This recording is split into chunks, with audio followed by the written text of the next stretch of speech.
Hello friends, welcome back. और आज हम पढ़ेंगे वर्ड मीनिंग जो हमारे इंग्लिश से हिंदी में रहेंगे। और फ्रेंड्स, ये ऐसे वर्ड हैं जिसको मैंने आज के द हिंदू पेपर में से पिक किया हुआ है। तो फ्रेंड्स, मैं जैसे आपको हर एक वीडियो में क्या करता हूँ, छः छः वर्ड्स निकाल के देता हूँ। उसका मैं हिंदी में मीनिंग निकालता हूँ और उस वर्ड को लर्न करने का मैं आपको ट्रिक भी बताता हूँ। और एक दूसरा भी हम देखते हैं, हिंदी और इंग्लिश में उसका ट्रिक देखते हैं। तो ऐसे ही हम देखते हैं फ्रेंड्स, आज का जो मेरा पहला वर्ड है वो क्या है, रिपरक्यूजन है। सो रिपरक्यूजन का हिंदी में मतलब होता है प्रतिक्रिया। और जो रिपरक्यूजन का सिनोनिम्स रहेगा वो क्या रहेगा, रिस्पॉन्स या बैकलैश बोल सकते हैं हम इसको। या और भी हमारे बहुत सारे इसके सिनोनिम्स होते हैं, जैसे आप भी इसका बता सकते हैं। अगर रिस्पॉन्स है तो रिएक्शन बता दीजिए, अगर प्रतिक्रिया है तो इसका सिनोनिम्स हो जाएगा।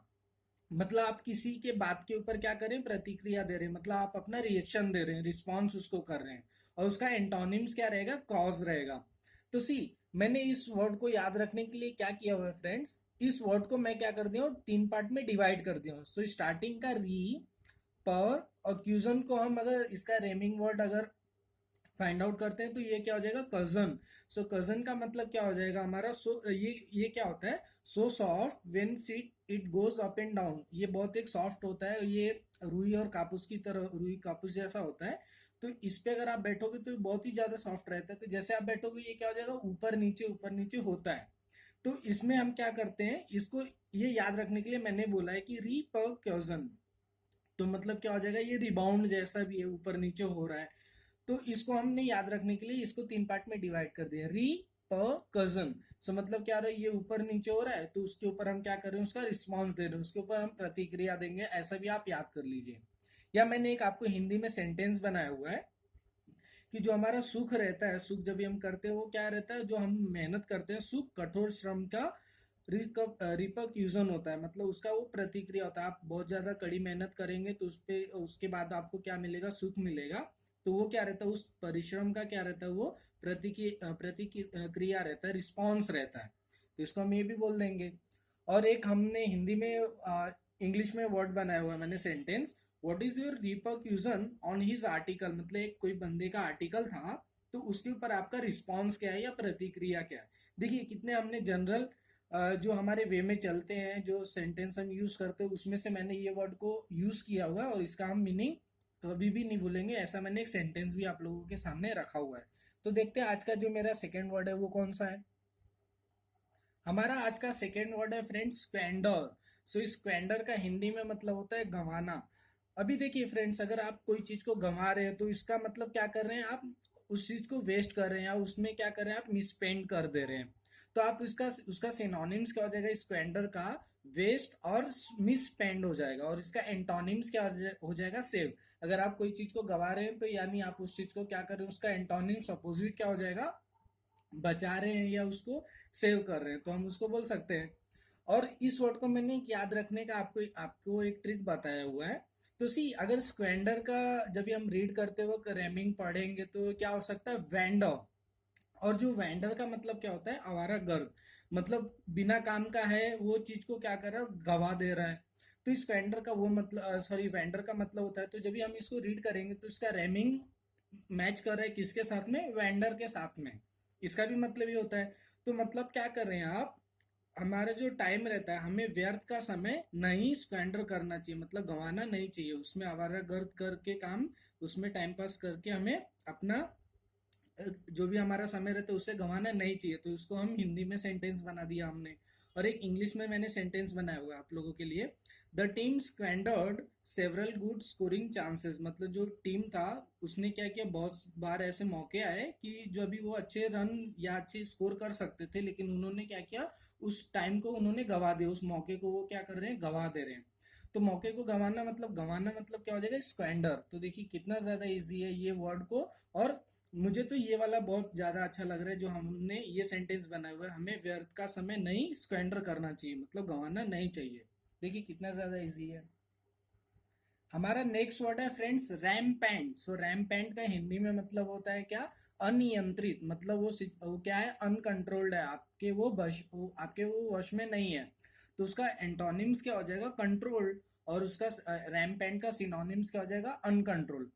तो फ्रेंड्स देखिए, मैंने आपको ये वर्ड याद रखने के लिए कितना अच्छा ट्रिक बनाया हुआ है कि आप ये वर्ड कभी भी नहीं बोलेंगे। मैंने ट्रिक बनाया हुआ है कि राम का पैंट, मतलब राम का जो पैंट है वो उसके नियंत्रण में नहीं है, मतलब उसके वो उसका पैंट उससे कंट्रोल नहीं हो पा रहा है। तो राम का पैंट आप ऐसे याद रख लीजिए, रैम पैंट मतलब राम का पैंट। कितना ज्यादा इजी है। और एक मैंने हिंदी में ट्रिक बनाया हुआ है आप लोगों के लिए। बहुत समय परिस्थिति रैम पैंट रहती है, मतलब सिचुएशन हमारा क्या रहता है, बहुत सारे टाइम हमारे कंट्रोल में नहीं रहता, वो अनकंट्रोल्ड रहता है। तो यहाँ से भी हम इस वर्ड को याद रख सकते हैं। और एक नेक्स्ट सेंटेंस है इंग्लिश में है, अ लायन रैम्पेंट, मतलब जो शेर है वो क्या है, अनियंत्रित है, वो कंट्रोल में नहीं है, वो वश में नहीं है, वो क्या है, अनकंट्रोल्ड है। तो देखिए, जो भी हमारे जनरल वे में हम यूज करते हैं सेंटेंस, उसको मैंने कैसे ये वर्ड को उस जनरल सेंटेंस में हमने यूज किया है ताकि आप ये वर्ड कभी भी नहीं बोले। सबसे ज्यादा इजी तो मुझे इसमें ये ट्रिक लग रहा है, राम का पैंट उसके कंट्रोल में नहीं है, मतलब रैम पैंट मतलब अनियंत्रित है। देखिए कितना ज्यादा इजी है। देखते हैं अभी हम अपना आज का चौथा वर्ड कौन सा है। हमारा फोर्थ वर्ड है फ्रेंड्स आज का, कंपेल। सो कंपेल का मतलब हिंदी में क्या होता है, जबरदस्ती करना या मजबूर करना। मतलब आप किसी को किसी काम के लिए आप जबरदस्ती कर रहे हैं, उसको ये कर रहे हैं, उसको फोर्स कर रहे हैं, इन्फोर्स कर रहे हैं, या उसको आप मजबूर कर दे रहे हैं कि वो आपका काम करे। मतलब क्या कर रहे हैं, आप उसको कंपेल कर दे रहे हैं। तो सी, कंपेल का सिनोनिम्स क्या रहेगा, कंस्ट्रेन या फोर्सफुली, या फोर्स बोल सकते हैं आप, मतलब फोर्स से आप क्या कर रहे हैं, उससे अपना काम करवा दे रहे हैं। और कंपेल का एंटोनिम्स क्या रहेगा, रिलैक्स, मतलब आराम से, आपको कोई जबरदस्ती नहीं, आराम से ये करवा दिया आपने काम।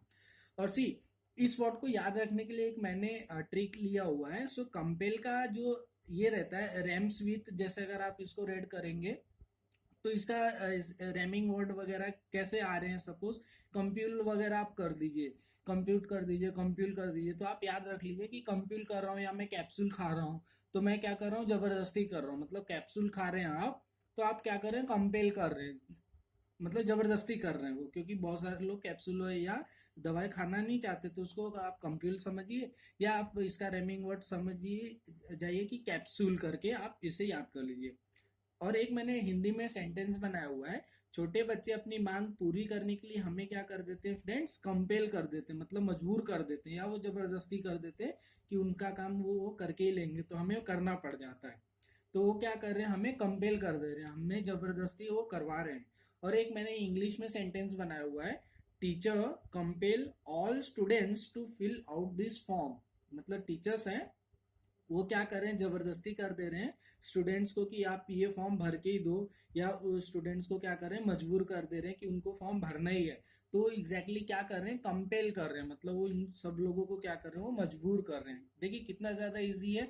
जनरल वे में जो हम ये सेंटेंस यूज करते हैं, उसको मैंने कैसे ये यूज किया हुआ है इस वर्ड को, देखिए कितना ज्यादा इजी है। आप इससे याद करके आप कभी भी इसको नहीं भूलेंगे फ्रेंड्स।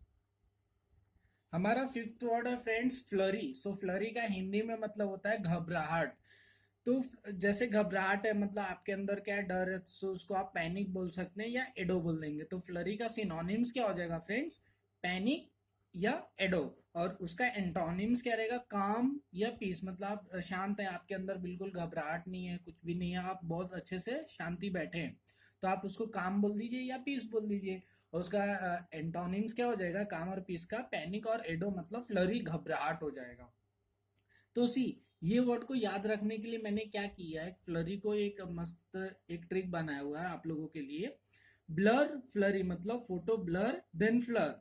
फोटो अगर हमारा ब्लर आता है तो हम क्या होते हैं, घबराहट जाते हैं या पैनिक हो जाते हैं कि अरे भाई ये क्या हो गया।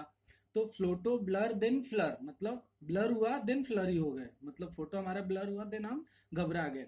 सी, देखिए कितना ज्यादा इजी है। और एक मैंने हिंदी में आप लोगों के लिए सेंटेंस बनाया हुआ है, गलत काम करने पर हमारे अंदर फ्लरी होने लगता है, मतलब घबराहट होने लगती है फ्रेंड्स। देखिए, तो फ्लरी को जगह पे हम क्या दे देंगे हिंदी में, घबराहट, या घबराहट है तो उसको हम फ्लरी बोल सकते हैं। तो गलत काम करने पर हमारे अंदर फ्लरी होने लगता है, मतलब हम घबराने लगते हैं। और एक मैंने सेंटेंस इंग्लिश में बनाया हुआ है, seeing ghost there was a flurry in a guise. मतलब जब भी वो भूत देख लिए, घोस्ट देख लिया उन लोगों ने, बच्चों ने, तो उनके अंदर क्या हो गया, घबराहट होने लगी, वो डरने लगे। तो देखिए कितने ज्यादा इजी हैं जो हमारे जनरल लाइफ में सेंटेंस यूज होता है, उसमें मैंने इस वर्ड को कैसे अच्छे तरीके से यूज किया है और अपन हम लोग ये वर्ड को याद रख लिए। तो सबसे ज्यादा मुझे मुझे इजी इसमें ये लग रहा है, फोटो ब्लर देन फ्लर। कितना ज्यादा इजी है ये। देखते हैं फ्रेंड्स आज का हमारा जो लास्ट वर्ड है वो कौन सा है। हमारा फ्रेंड्स आज का लास्ट वर्ड है स्ट्राइफ। सो स्ट्राइफ का मतलब होता है कलह या झगड़ा। तो मतलब आप किसी से कलह कर रहे हैं या झगड़ा कर रहे हैं तो उसको हम क्या बोल सकते हैं, स्ट्राइफ बोल देंगे फ्रेंड्स। तो फ्रेंड्स देख ये आ जाएगा, सॉरी। तो सी देखिए क्या मैंने लिखा हुआ है, स्ट्राइफ का सिनोनिम्स क्या रहेगा, डिस्कॉर्ड या कॉन्फ्लिक्ट उसको हम बोल सकते हैं फ्रेंड्स। कॉन्फ्लिक्ट हो जाएगा या डिस्कॉर्ड हो जाएगा। और जो हमारा ये है कलह है, झगड़ा है या स्ट्राइफ है, उसका एंटोनिम्स क्या हो जाएगा, कोऑपरेट, कोऑपरेशन। मतलब उन दोनों के बीच में अच्छा खासा कोऑपरेशन है। मतलब क्या हो रहा है, झगड़ा नहीं हो रहा है। अगर झगड़ा हो रहा है तो उसको हम स्ट्राइफ बोलेंगे या डिस्कॉर्ड या कॉन्फ्लिक्ट बोल सकते हैं। सी इस वर्ड को याद रखने के लिए मैंने एक अच्छा सा ट्रिक बनाया हुआ है आप लोगों के लिए। वो ट्रिक है स्ट्राइक देन स्ट्राइफ। मतलब अगर स्ट्राइक होगा कहीं, अगर स्ट्राइक होता है मतलब स्ट्राइक होते बराबर क्या हो सकता है, वहां झगड़ा भी हो सकता है, कलह भी हो जाएगा। तो अगर स्ट्राइक हो रहा है तो क्या होगा, वहां स्ट्राइफ होगा। तो देखिए इसका सिनोनिम्स भी हो सकता है, सॉरी सिनोनिम्स नहीं, ये रेमिंग वर्ड भी हो सकता है। और ये क्या हो जाएगा, हमारा इस वर्ड को याद रखने का एक छोटा सा ट्रिक हो जाएगा। एक मैंने आप लोगों के लिए हिंदी में एक सेंटेंस बनाया हुआ है, अलग अलग समुदाय के बीच अक्सर क्या होता है फ्रेंड्स, स्ट्राइफ होता है, मतलब झगड़ा होता है, कलह होता है। आप सुनते ही होंगे न्यूज वगैरह में या जानते भी होंगे, क्या होता है, अलग अलग दो समुदाय रहेंगे अलग अलग, तो उनमें क्या होता है, अक्सर स्ट्राइफ होता है या झगड़े होते रहते हैं। और एक मैंने आप लोगों के लिए इंग्लिश में ट्रिक बनाया हुआ है, strife with in the community. वही इसको मैंने इंग्लिश में लिखा हुआ है, जो हिंदी में मतलब उसका यहाँ मैंने इंग्लिश में लिखा हुआ है। तो देखिए फ्रेंड्स ये कितना ज्यादा इजी सारे वर्ड्स हैं, द हिंदू में भी आते हैं या पेपर में सारे ऐसे ही कुछ आएंगे। लेकिन हमें उसको क्या करना है, जनरल लाइफ या जनरल सेंटेंस जो रहते हैं उसमें वो वर्ड को यूज करके हम कभी उसको भूलेंगे नहीं, ऐसा हम एक सेंटेंस बनाएंगे और उस सारे सेंटेंस को, सॉरी सारे वर्ड्स को हम याद रखेंगे फ्रेंड्स। तो देखिए कितना ज्यादा इजी है फ्रेंड्स। अभी मैं आपको दो वर्ड देता हूं, तो दो वर्ड का आप मुझे हिंदी और इंग्लिश में आप उसका मीनिंग और उसका ट्रिक आप जरूर मुझे कमेंट बॉक्स में करिएगा। अभी मैं आपको दो वर्ड देता हूं आप लोगों के लिए। फ्रेंड्स ये आप लोगों के लिए दो वर्ड मैंने दिया हुआ है, इवेंचुअल है और सेकेंड वर्ड है स्ट्रेडल। सो आप मुझे इसका हिंदी में मतलब और इंग्लिश में मतलब और इस वर्ड को हम कैसे जनरल वे में यूज करेंगे, आप मुझे इसका ट्रिक जरूर बना के दीजिएगा फ्रेंड्स। Thank you.